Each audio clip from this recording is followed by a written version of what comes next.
Dylan Thomas and the Bill Wood is excellent for quotes or inspirations, for just opening up your mind to certain ideas or reminding you of time passing. And it begins with, to begin at the beginning, it is spring, moonless nights in a small town, starless and Bible black. Leave that one there, I'm going to misread that's meaning in a moment. Here's another one. Time passes, listen. Time passes, come closer now. I love that one. But nothing is more inspiring, get you off your backside and doing something, I suppose, than, and I apologise I don't have a resonant voice. No Richard Burton, I. Do not go gentle into that good night. Old age should burn and rave at the close of day. Rage, rage against the dying of the light. The reason I wanted to start with that one, I started earlier, but the jets were flying about so I couldn't carry on, is essentially it reminds us that we come from darkness and we go to darkness, and there's the middle bit in which we are in light and opportunity. And we are at the beginning of many, many things, and beginnings are times for good habits. And we need those good habits in order to engage with the big things we wish to do in our lives. I've been at the beginning of many important things in my life, and inevitably it's been any moment now I'll begin. I've been at the beginning, I've had a sort of motivation to go ahead, and the doubt that comes from perceived lack of bravery. Sometimes you just need to begin. But beginnings are very difficult times. And it was forever beginning and for a very long time. And you need a trigger eventually. I think I worked in a very toxic place for too long, which can be damaging. I got out of it. I had the means to get out of it much earlier than I thought, but such was the toxicity that I couldn't even read a letter properly, and realised that the doorway had been open all along, except that toxicity gets in the way of rational thinking. But anyway, so I was at a beginning once again and began my third age. And because of desperation I spoke about, I was able to hit the ground running. It doesn't mean I did wonderful things and wrote poetry and made films and climbed mountains. No, it just meant that I could do things without the Toilet of Damocles, as I call it, hanging over my head. If you know the story of the sword of Damocles, then you probably can guess what the Toilet of Damocles is about. And it is direct, it is nothing sordid at all. It is, instead of sword, read toilet, and I'll explain why to you in a moment. I have a very basic, flat knowledge of so many things. I can sound profound, and then all of a sudden I leave before somebody wants to engage me in broader conversation. So I'm going to throw some light things at you and pretend I'm an intellectual and I understand them. So we've started with Thomas. We may well go on to talk about Freud and unity and existentialism, but we'll do it so indirectly that you may even notice I'm not even notice I'm doing it. And Eric Fromm, who love was so important for him. And we may well again touch the poetry of Dylan Thomas and dream of being shipwrecked, as he puts it. And I'm a fan for that. So we are at the beginning of things all our lives, and a cousin of mine, very smart, very, very smart person, she said she'd been watching her kids and watching the kids of other people, and she said these people are in for a disappointment because you have influences and people like this making everything look simple and beautiful, and life will give them this. It will just give them this because, as it seems to be the case for influences, I'm sure influencers end up being unhappy. Anyway, the point she was making is that kids think that they are entitled to achieving great things. It's an entitlement, whereas as oldies, as baldies, we've worked it out. There is no such thing as entitlement. There is only hard work, there is only courage, there is only failure and success, and dealing with them both with, what's the word, with equal respect, I suppose. A failure is a way forward, a success is a way forward. So the trigger is the darkness from where we come and the darkness to where we go. And also being aware that all we have, all we've ever had, all we will ever have disappears with us. And the major errors we think we've done in our lives that nobody else has noticed, maybe it's lack of courage to begin, nobody will ever know about them. One generation after we're gone, we are forgotten.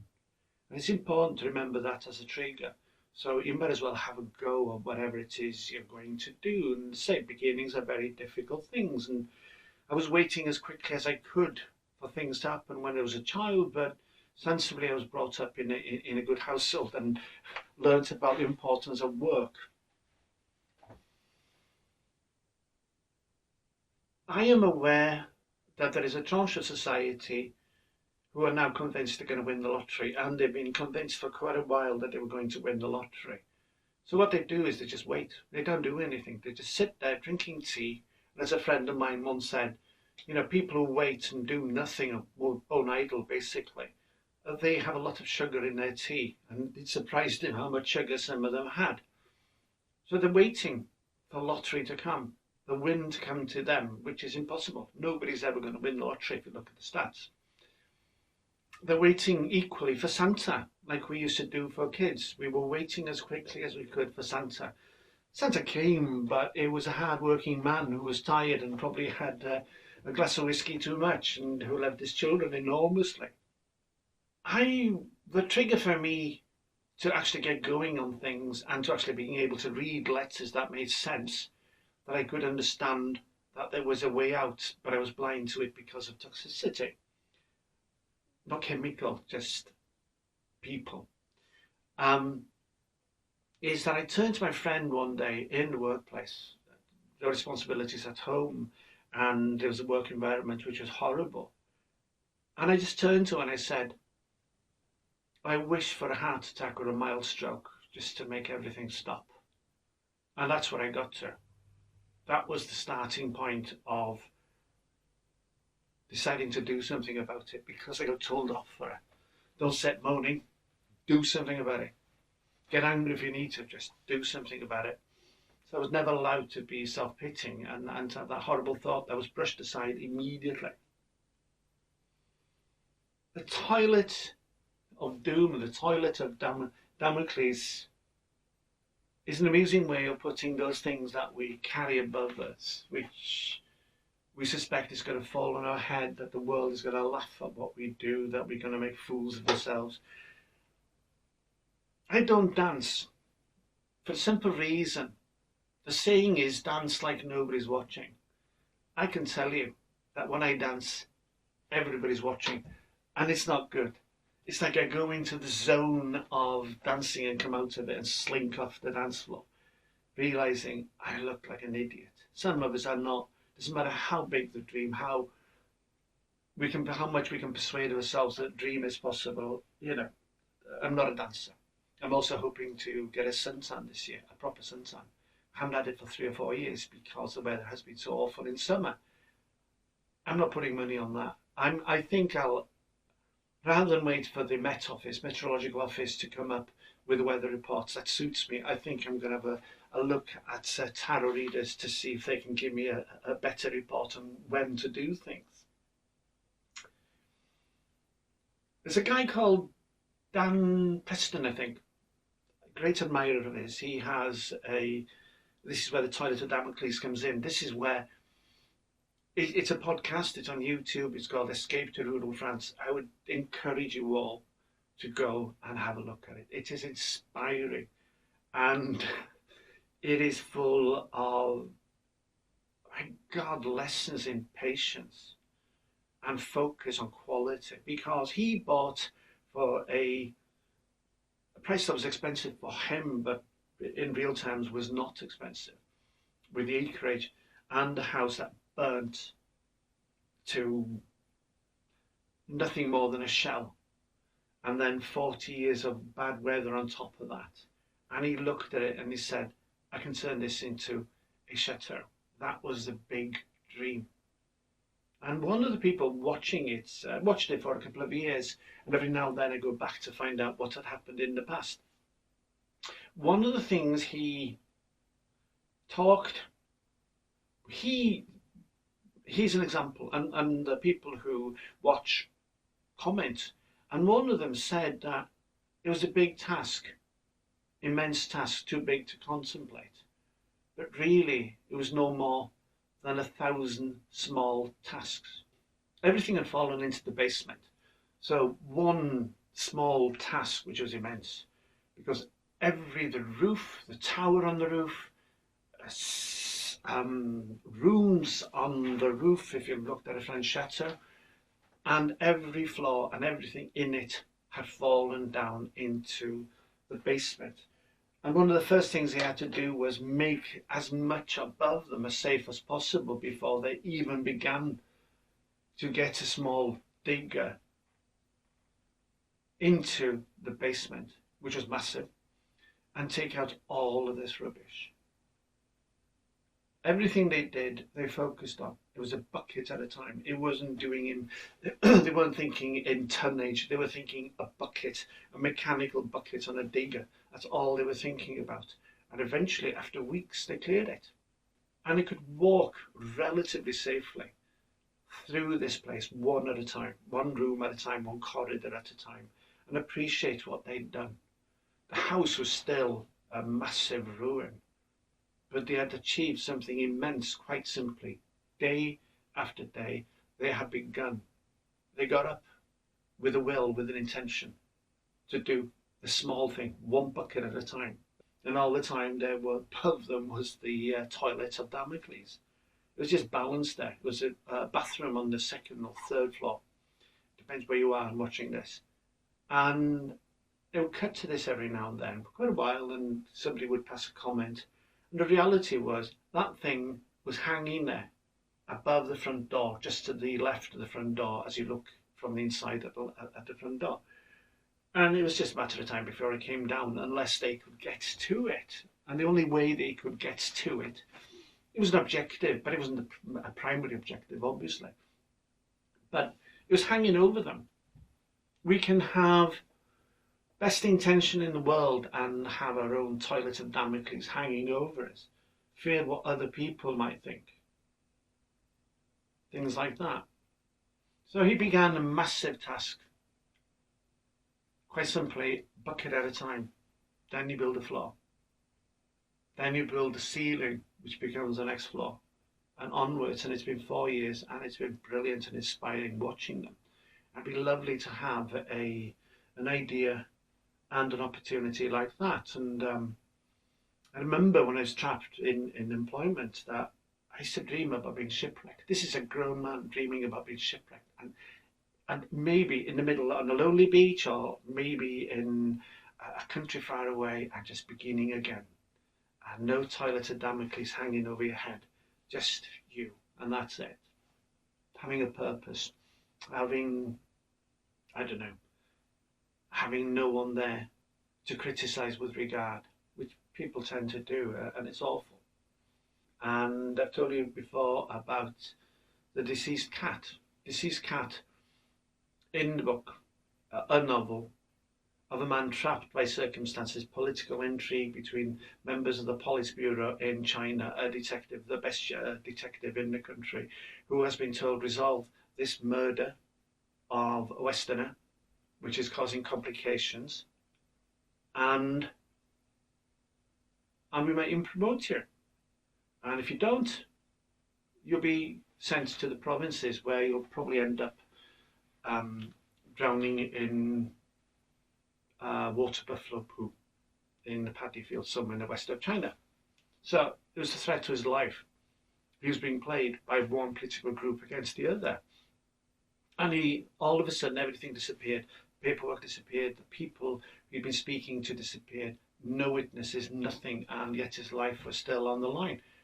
And then he reminded himself, I think it was a quote from his grandmother, And it said, when in difficulty, when there is no hope, there is nothing going on, you've just got to do anything.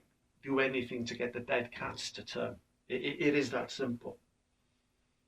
So at every beginning, you need to have an objective. It may be well focused, if you know exactly what you want and where to go there before you even begin. It can be a thing, it can be a place, it can even be a feeling. And I think feeling is the major driving force, about feeling better than you feel now, or feeling as if you've put in effort and you've got achievement from it.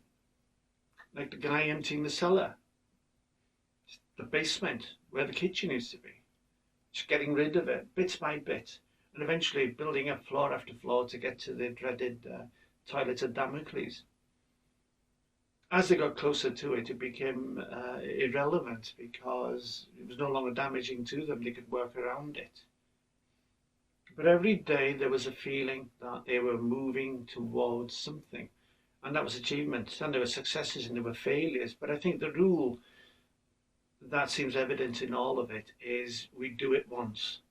Not only do we do it just once, we do it with quality, so we don't need to revisit it. In the basement, everything that they did was lay a foundation for what they did next. And they got used to disappointment, they got used to hard work, they got used to actually beginning hard work, which is a major thing when it's pouring with rain and your clothes are soaked and you're just probably dreaming of being on holiday, and yet you continue. It's that kind of routine. Not beginning is a habit. Beginning is a habit. How do you replace a bad idea simply with a better idea? How do you change an old life? Well, you develop a new one. You just get on with it. Stop being the kid who is waiting as quickly as he can. Stop being the person who begins to begin.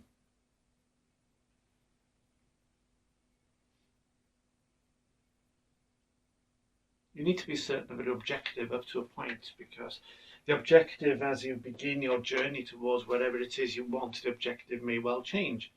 What looks good from this distance, you might find as you move forward towards it that something over there looks better, and you might redirect your energies towards that.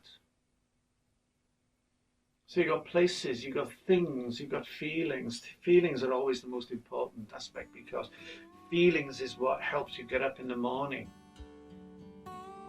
helps you achieve, helps you work through rain, through mud, depending on what your project is, putting up with incredible boredom. And when you're sick and you want to finish, you just carry on. Whatever he did to the best possible quality, because I simply do it once, we don't need to do it again. And I call it the ultimate professional laziness. Just do it once, that's enough, you can't be bothered to do it again. If there's anything in there that made sense to you, that made you think, I don't expect to see anything that's going to change your life, that's your job. But I need to tell you that you're braver than you think you are, and you do not even need to think in terms of bravery when it comes to beginning things. It is about doing anything to get the deceased cats to turn, and to realise that all of a sudden the Toilet of Damocles becomes irrelevant, because you build past it and you remove it. Focus on doing anything. Create a foundation of little achievements, whatever they are. It doesn't need to be anywhere related with what your objective is. It's just that whatever doubts you had before, they become irrelevant. And also having the courage to realise that within one generation, anything we've ever done, anything we've ever said, anything we made a mess of, will be forgotten. And it doesn't matter. We begin in darkness, we end in darkness. And it's up to us to attract as much light as possible in our living and share love, joy, and be places and do things. Or is it do things and be places? Once again, I give tangents a bad name. I honestly do. So there we are. I'll leave you with that one, and appreciate it if you fancy coming back and listening to me rant on again. If you would just subscribe.